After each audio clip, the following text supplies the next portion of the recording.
Finding and installing a WordPress theme. Okay, you made the wise decision to host your blog on WordPress.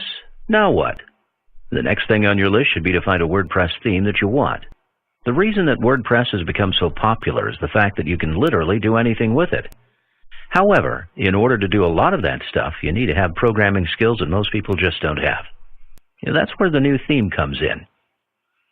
The people that do have those programming skills create theme templates that can dramatically increase the functionality of your blog.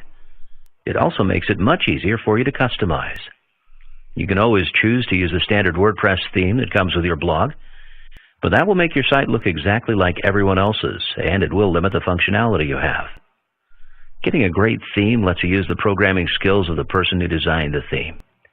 The first thing you have to do is decide if you want a free theme or a premium theme.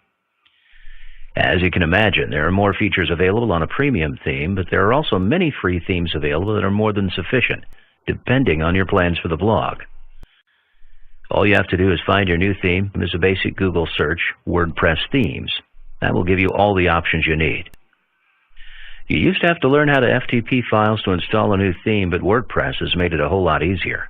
Now all you have to do is download the theme file to your computer and browse to add it to WordPress. Inside the back end of your WordPress site, to go Appearance, it's along the left side column and Themes. Then click on Install Themes, then Upload. Browse and find the zipped file you downloaded and click Install Now. After you activate the theme, you can have fun playing with all the new options you now have.